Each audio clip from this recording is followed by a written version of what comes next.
오늘 은혜 받고 성취될 하나님의 말씀은 창세기 24장 1절에서 4절 말씀입니다. 창세기 24장 1절에서 4절 교독하겠습니다. 아브라함이 나이가 많아 늙었고 여호와께서 그에게 범사의 복을 주셨더라.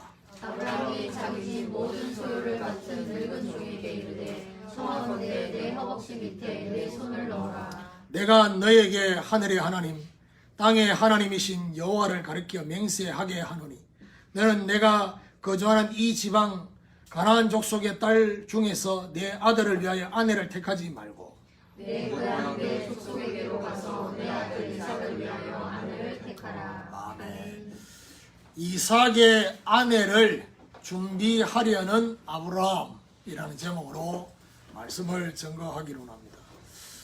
일단 결혼해야 될 자녀가 있다고 한다면 또 본인이 결혼을 해야 될 입장이 있다고 한다면 오늘 이 말씀이 상당히 관심이 가겠죠.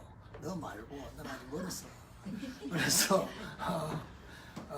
진짜 아브라함이 어떤 모습으로 이삭의 아내를 준비하고 있는지 오늘부터 시작해서 우리가 결혼을 놓고 어떤 기도를 해야 될 것인지를 봐야 됩니다. 그래서 그 기도는 다음 주간에 그렇게 그 다음 주간에 계속 봐야 될 거고요. 오늘은 일단 아브라함이 진짜 자신의 아들 이삭을 위해서 아내를 준비하려고 하는 그런 장면이 나옵니다. 아브라함은 사라를 장례할 매장지로 막벨라 굴을 소유하기 위해 충분한 대가를 지불하고 많은 사람들이 보는 앞에서 자신의 소유지로 확정을 한 장면이 지난 주간의 메시지였습니다. 이 막벨라 굴이 왜 그렇게 중요하냐? 메시아가 올 가나안 땅. 그 가나안 땅 중에서도 가장 가나안 땅에 영향을 주는 아낙산지. 그 산지가 뭐죠? 헤브론 산지. 그 헤브론 땅이었기 때문에 가장 중요하다. 자, 오늘 본문은 사라의 죽음 이후에 아브라함의 심경의 변화가 일어났어요. 다시 말해서 자신의 사랑하는 아내가 죽음을 맞이하고 난 이후에 아브라함의 생각 속에 나도 하나님이 언제든지 부르면 갈 수 있다. 그렇다면 나의 가장 마지막 남아있는 사명, 가장 큰 숙제가 뭘까를 아브라함이 장례를 치르면서 생각하는 것입니다. 장례가 끝나고 마자 아브라함이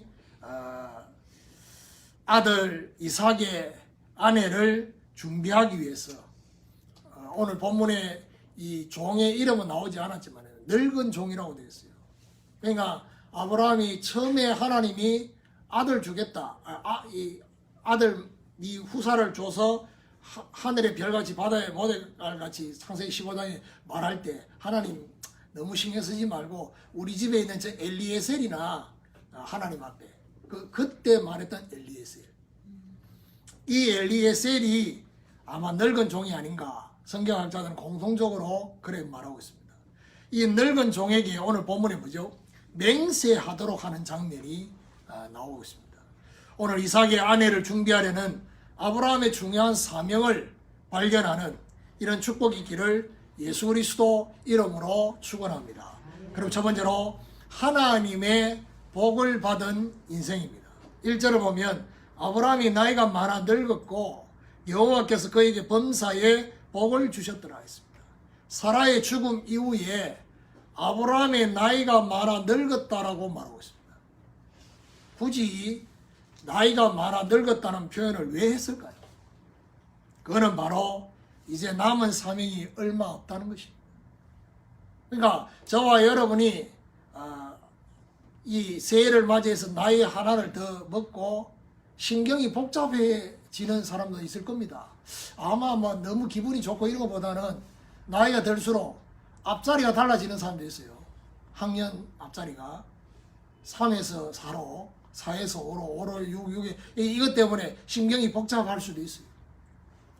그러면 이 나이가 많아서 늙어감으로써 이제 내가 하나님 앞에 쓰임받는 사명도 그만큼 줄어들고 있다라고 보면 됩니다.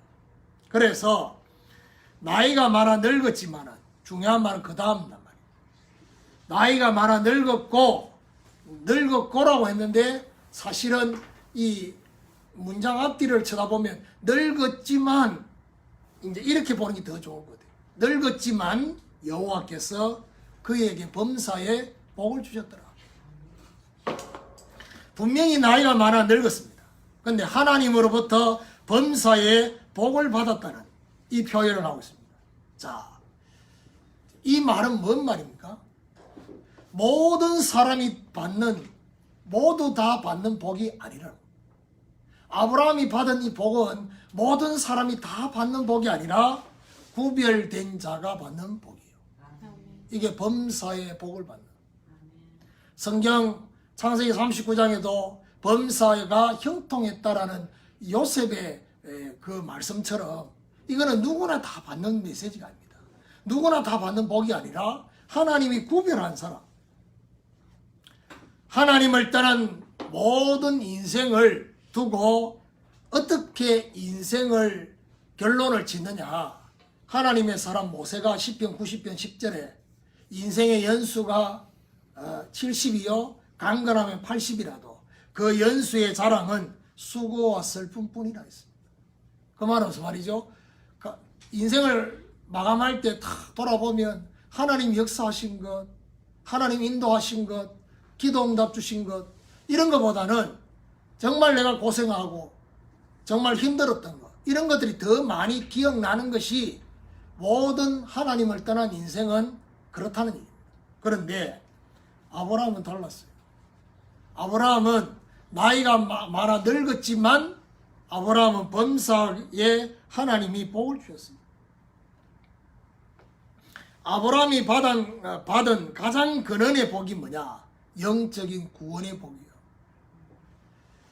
갈대아 우르에 있었던 아브라함, 희망 없었던 아브라함, 동시대의 인물이었던 욥을 하나님이 믿음의 조상으로 삼지 않으시고 아브라함을 갈대아 우르 귀신 섬기는 그곳에서 하나님이 아브라함을 부르셔서 복의 근원으로 삼아주시는, 자신뿐만 아니라 모든 사람에게 자신이 받은 이 구원의 복을 전달하는 복의 근원이 되는 복을 주셨어요. 범사의 복을 주신 것은 결국 뭘 말합니까? 하나님 안에 있는 오력, 하나님 안에 있는 오력을 받은 것이다. 그리고 오늘 본문 이후에 쭉 보면요, 우리가 느끼는 것이 뭐냐? 영적인 복 다음으로 가장 중요한 복이 뭐냐? 만남의 축복입니다. 믿음의 사람을 만난 것입니다. 믿음의 사람들과 함께하는 것이 영적으로 구원받고 난 이후에 그 다음 복이 가능해요. 사실은 하나님의 중요한 응답은 만남 속에서 다 이루어지거든요. 그래서 아브라함은 언약의 대를 이어갈 믿음의 후대 이삭이 생겨나게 되었다는 사실. 그리고 믿음의 역사를 지속할 수 있는 믿음의 종들이 많이 생겨났습니다. 아브라함 집에서 길이어진 318명. 저는 이 아브라함이 318명의 가병을 거느리고 하는 이 내용이 창세기 14장 14절이거든요. 그래서 저는 1414를 되게 좋아합니다. 왜냐, 318명의 제자를 생각하면서. 그래서 믿음의 종들이 많이 생겨났습니다. 오늘 우리도 인생을 마감할 때 정말 내 자신뿐만 아니라 다른 사람이 봐도 복을 받은 인생으로 결론 내려야지. 하나님의 복을 받은 인생이다 라고 나와 다른 사람이 함께 말하는 그런 축복이 있기를 예수 그리스도 이름으로 축원합니다. 두 번째로 맹세를 요구하는 아브라함입니다. 2절에 아브라함이 자기 집 모든 소유를 맡은 늙은 종에게 이르되 청하건대 내 허벅지 밑에 내 손을 넣으라 했습니다. 아브라함이 자기 집의 모든 소유를 맡은 늙은 종을 부르고 있습니다. 여기서 중요한 말이 뭐죠? 모든 소유를 맡겼다 했습니다. 여러분, 아브라함의 집에 모든 소유를 맡겼다는 말은 그냥 단순히 업무를 맡겼다 이 정도가 아닙니다. 아브라함 집에 있는 경제와 모든 걸 다 맡긴 거예요. 사실 아브라함의 집에 돌아가는 경제는 함께하는 제자교회 1년 재정보다 훨씬 많아서 아마 최소한 10배 이상은 됐을 거예요. 그러니까 이 모든 소유를 맡겼다. 무슨 말이죠? 엄청나게 신뢰하고 있는 종이다. 그냥 맡기면 뒤를 돌아보지 않을 정도로 그렇게. 그게 누구지요? 요셉이었어요. 요셉도 그랬습니다. 여기서의 늙은 종이라고 할 때 늙은의 의미는 어떤 의미냐? 장로 그리고 어른 이런 의미가 이 안에 담겨져 있습니다. 장로와 어른의 의미는 결국 뭘 말합니까? 다른 사람에게까지 존경받는 사람. 다른 사람을 리드하고 다른 사람에게 모델이 되고 멘토가 되는 이런 사람이 이 늙은 종이 그렇게 됐다니. 자, 그러면서 아브라함이 자신의 허벅지 밑에 종의 손을 넣으라고 한 것은 이 허벅지 밑이 그냥 허벅지 밑이 아니라 아브라함의 생식기 밑에 이 손을 집어넣으라고 했습니다. 그 말은 무슨 말이냐? 그야말로 엄중하게 복종하는 그런 맹세를 요구한 것입니다. 생명을 걸고. 3절에 보니까 내가 너에게 하늘의 하나님 땅의 하나님이신 여호와를 가리켜 맹세하게 하노니 너는 내가 거주하는 이 지방 가나안 족속의 딸들 중에서 내 아들을 위하여 아내를 택하지 말라 했습니다. 맹세를 요구하는 내용은 아들의 아내를 택하는 것에 대한 얘기를 합니다. 그런데 그 얘기를 하기 전에 뭐라고 말하느냐 하면 여호와 하나님을 가리켜 맹세한다 했습니다. 결국 하나님을 가리킨 맹세입니다. 근데 어떤 하나님이냐? 하늘의 하나님, 땅의 하나님.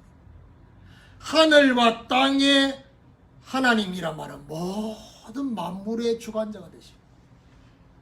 그야말로 역사를 움직이고 계시고 생사화복을 주관하시는 그 하나님의 이름을 가르쳐 맹세하는 만물의 주관자이신 하나님의 절대 주권을 믿는 믿음을 요구한 것입니다. 결국 하나님의 절대 주권을 믿는 믿음의 맹세를 요구한 것이다 라는 사실. 오늘 우리도 아브라함처럼 절대 주권적인 중요한 의미를 회복하는 이런 축복이 있기를 예수 그리스도 이름으로 축원합니다. 세 번째로 택하지 말 것과 택할 것입니다. 가장 먼저 이삭의 아내로 택하지 말아야 될 것을 먼저 말하고 있습니다. 뭐라고 말합니까? 지금 현재 거주하고 있는 이 지방의 딸 중에서 택하지 마라. 이 지방의 딸이 뭡니까? 가나안 족속의 딸 중에서 택하지 말라는 겁니다. 가나안 족속의 딸들 중에서란 말은 이미 아브라함은 가나안 땅에 오기 전에 가나안 원주민들이 자리를 잡고 있어요. 근데 이 원주민들의 그 신앙과 삶이 하나님 보실 때는 완전히 벗어나요. 그야말로 언약 밖에 있는 족속이에요. 그리고 이 가나안 족속은 창세기 11장에 보니까 누굽니까? 함의 후손입니다. 함의 후손. 함의 후손으로 언약 밖에 있는 족속이라는 사실. 그리고 더 나아가서 그 당시에 가나안 족속의 문화입니다. 어느 정도로 타락했냐? 성적으로 완전히 물러난 그런 타락한 문화 속에 있었다는 사실. 그러면 성적으로 완전 물러난 사람은 언약 속에 들어올 수 없냐? 이렇게 물을 수 있어요. 들어올 수 있죠. 이색 라합처럼. 그런데 지금 하나님은 그런 차원의 의미로 지금 얘기를 하고 있는 게 아닙니다. 뭔 얘기냐? 언약의 대를 이어가는 구별된 후대와 관계가 있기 때문에 지금 그런 얘기를 한 것입니다. 4절에 내 고향 내 족속에게로 가서 내 아들 이삭을 위하여 아내를 택하라 했습니다. 자, 이제는 택하지 말아야 될 것 다음으로 택해야 될 것, 해야 될 거를 말했어요. 그게 바로 뭐죠? 아브라함 자신의 고향 그리고 족속 가운데를 가서 이삭의 아내를 택하라는 것입니다. 자, 아브라함이 이 얘기를 왜 했을까요? 여기서 우리가 하나 생각해야 될 게 뭐냐 하면 가나안 족속보다도 아브라함이 전에 살았던 메소포타미아, 하란. 그러니까 지금 이 아브라함이 이 말하고 있는 이 하란이라는 도시도 엄청나게 발달된 도시예요. 그런데 결국에는 아브라함이 갈대우르를 나와서 하란에 머물렀잖아요. 거기에 사실 누가 있느냐면 친척이 있습니다. 그래서 이 늙은 종이 니부갓을 만나는 그 도시가 갈대우르가 아니고요. 하란이었어요. 그러니까 하란이라는 이 동네에 친척이 있었다. 이런 의미보다는요. 무슨 의미가 있냐면 여호와 하나님에 대한 신앙을 가진 사람들이 거기 있었다. 그래서 그쪽에 가서 아내를 택해야 하고 하나님을 믿는 믿음의 순수성을 가진 사람. 그래서 자 보세요. 성경적으로는 지금 뭐 의학적으로도 그렇고 과학적으로도 그렇고 뭐죠? 이 같은 형제들끼리 결혼을 안 하잖아요. 의학적으로도 문제가 될 수 있는 부분도 있고. 그런데 그때 당시에 여호와 하나님을 믿는 사람이 많지 않았기 때문에 창세기 11장 12장에 보면 아브라함의 형제들 얘기할 때 보면 같은 쉽게 말하면 집안 사람끼리 결혼하는 내용이다. 우리나라 전통을 보면 그 혼인을 금하고 있잖아요. 근데 그때 당시에는 왜 그렇게 결혼했냐? 이 신앙을 지키려고. 그래서 신앙의 순수성 때문에, 믿음의 순수성 때문에 그랬다. 갈대아 우르가 아닌 하란으로 이곳에 구별된 사람이 있다는 사실. 오늘 우리도 후대를 위해서 언약 있는 믿음의 중요한 선택을 할 수 있는 이런 축복이 있기를 예수 그리스도 이름으로 축원합니다. 다음 주간의 메시지는 아브라함의 늙은 종이 묻거든요. 뭐라고 묻느냐? 만약에 그 땅에 갔는데 만약에 여자를 만났어. 그 여자가 안 온다 하면 어떡하겠어요? 그 내용이 오늘 본문 이유입니다. 그러면 주인의 아들을 데리고 가야 됩니다. 절대 데려가지 마라. 이게 이제 다음 주간에 중요한 결혼의 중요한 기준이가 아니에요. 우리 같으면 지금 이런 식으로 결혼을 합니까? 내 아내가 어떤 사람이 아내가 될지, 내 남편이 어떤 사람이 남편이 될지. 다음 주간에 메시지 들어보면 알아요. 결혼의 절대 기준은 보고 결정하는 게 아닙니다. 일단 눈 맞춰 보고 이게 아니다. 그러니까 하나님이 철저히 그걸 배제시켜 놨어. 우리는 지금 이 시대는 어떻게 해요? 눈이 맞아야 되잖아. 근데 이 창세기 24장 눈이 안 맞았어. 뭐부터 맞았어요? 믿음과 중심이 먼저 맞았어. 하나님의 절대 계획이 그들에게는 더 우선이 됐어.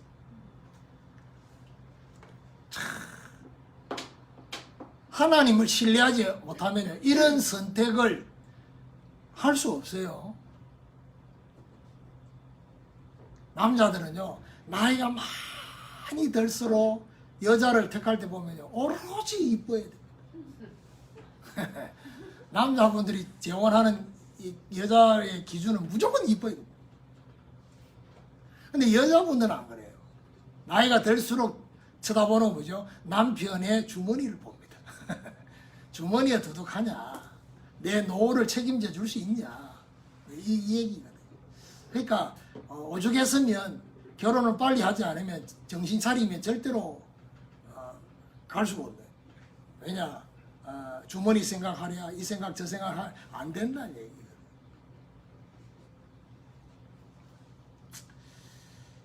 이 얘기를 왜 하느냐? 남자들이 제일 중요하게 보는 미모, 이게 남자들에게 1순위가 돼 있는데, 자, 보세요. 이삭이 직접 고르지도 않았는데 얼마나 아리따운, 이 본문 이후에 보면 공통점, 아브라함의 아내, 이삭의 아내, 야곱의 아내가 다 이뻤어요. 참. 하나님의 절대 기준에 맞으면 더하여 주시는 응답을.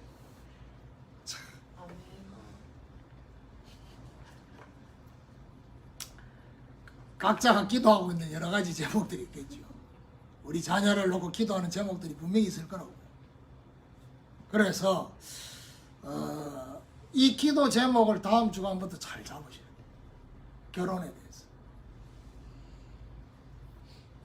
오늘 전사님하고 통화를 했는데, 참, 제가 몸 상태가 안 좋은 상태에서 전화를 받아가지고, 참, 이 속에 있는 이 그런 신세 타령을 뭐 마음껏 하고 싶었는데 내가 몸 상태가 안 좋으니까 이렇게 못해서.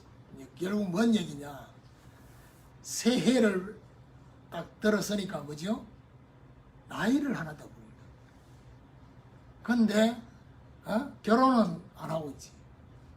그 아버지가 목사님인데 아버님이 새해를 맞이하여 자식들 놓고 기도하는데 그 기도 내용 중에 우리 둘째는 어떻게 하시려고 합니까? 막 이런 식으로 막 기도하니까 너무 자존심이 상해. 자존심이 상하면 힘 빠지는. 그러니까 지금까지 그 많은 똥파리들이 있었거든요. 그동안 뭐 했냐면 파리처럼 다 쫓아냈다고 다들. 오죽했으면 그 똥파리들이라도 이렇게 어떻게 해볼까 이 생각이 들 정도로 힘들어요. 그래서 제가 운을 띄었어요. 오늘부터 창세기 24장 결혼이다. 하나님 응답을 주실 건지, 응답을 주시겠지. 말씀을 주시면. 그러니까 선수처럼 말하냐, 뭐 창세기 24장만 결혼이지 하는 거죠. 아브라함 결혼, 뭐 그다음 뭐 야곱 결혼 뒤에 또 나오거든. 이게 나오는데, 근데 겠지.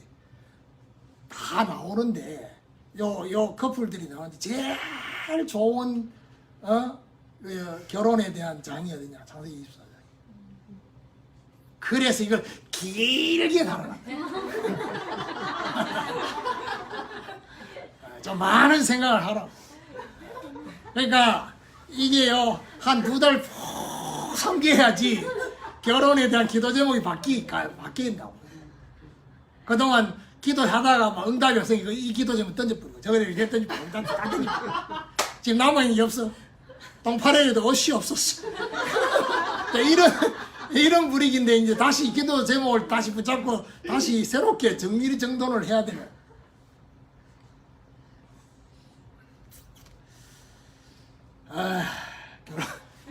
우리 인생을 돌아보면서요, 하나님의 절대 주권 속에서 오늘 저와 여러분 여기까지 살아왔습니다.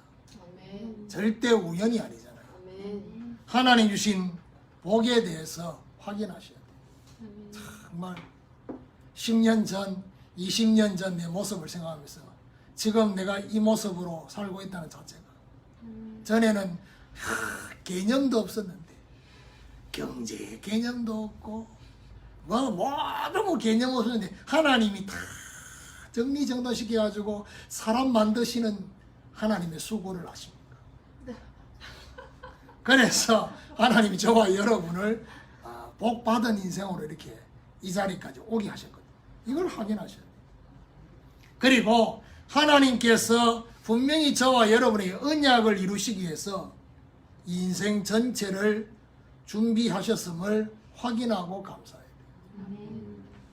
그리고 우리의 후대, 그리고 그 후대의 가정을 위해서 하나님이 준비하셨음을 믿고 믿음의 선택과 결정으로 하나님의 인도를 받으려는 중심을 가져야 할 것입니다. 그런데 제자 중에 한 명이 저기 선교사님 아들하고 결혼해가지고 지금 싱가포르에 있단 말이에요. 최근에 임신했어. 임신하면 태명을 짓잖아요.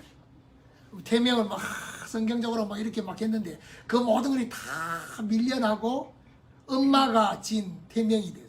그 태명이 뭔지 압니까? 기특이요. 기특하다는 거예요. 오죽했으면 임신이 잘 안 되는 이 시대에 임신이 돼가 아이고 기특하다 기특이요.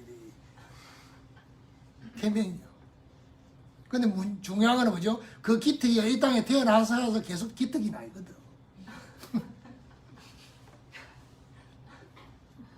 그러니까 이제는 10달 동안 자녀를 위해서 기도하면서 어떤 하나님 이름을 주실 것인가 라고 생각하고 준비하는.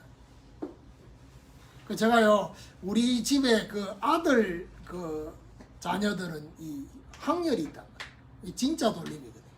그래서 큰 형 집에 진산이 이 진짜 무슨 진짜 억압할 진짜예요. 다스릴 진짜예요. 그러니까 산을 억압하고 그 둘째 진해 바다를 억압하고 다 해먹어. 그러니까 하늘 바다 그 다음 뭐죠? 땅이잖아. 그래서 세 번째 태어난 아들이 둘째 형 집안에서 태어났는데 그게 이제 아들 그 다음 순서는 진세거든.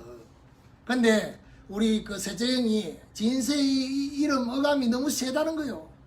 그래가지고 진세로 하지 말고 좀 부드럽게 좀 하. 그래서 진유. 그 우리끼리 놀린다는 게 참기름. 저는요 이 영적인 의미를 알기 때문에 진세를 안 한 거 두고두고 후회할 거다 생각해가지고 나는 얼른 진세 태어나자마자 바로 진세. 창세기 1장 28절. 1년 뒤에 김진영이 태어났어요. 그래가지고 이 원은 뭘 말이죠? 근원 원자요. 창세기 3장 15절이요. 사실. 지금은 흑암에 덮여 있지만 원래 이름이지. 그런 이름이요 사실은. 근데 이제 진짜 돌림으로 안 하려고 이름을 내가 다른 이름으로 영윤이라고 이름을 한번 지어볼까 이렇게. 평안할 영자. 그러니까 그래 이제 그 이름을 가지고 다 아이를 쳐다보니까 그렇게 또 보여. 근데 결국에는 진은이 이름으로 이렇게 이름을 딱 결정하고 나니까 또 그래 보여. 이 결국은요 이름을 어떻게 짓냐에 따라서 그 아이의 이미지가 달라집니다. 그래서 지금은 이름대로의 모습이 아니지만은 그렇죠. 세상을 정복하기는커녕 본인 자신을 정복하지 못하고 있고 흑암을 정복하기는 그냥 흑암에 덮여 있는. 근데 하나님 그 이름대로 성취하실 거라고. 아멘. 오늘 본문 이후로 우리가 뭘 봐야 되느냐 하면요. 아브라함이 이 확신이 있었어요. 하나님이 자기를 축복하신 그처럼 내 아들도 축복할 거라는. 내 아들의 결혼을, 내 아들의 가정을 하나님 책임져 주실 거라는 확신이 있었어요. 이게요 아브라함의 믿음 속에 있었다. 그래서 하나님이 준비하셨음을 믿고 믿음의 선택과 결정으로 하나님의 인도를 받으려는 중심을 가져야 할 것이다. 오늘부터 저와 여러분 복된 인생임을 확인하고 확신하면서 후대의 가정을 놓고 사실적으로 기도하는 이 축복이 있기를 예수 그리스도 이름으로 축원합니다.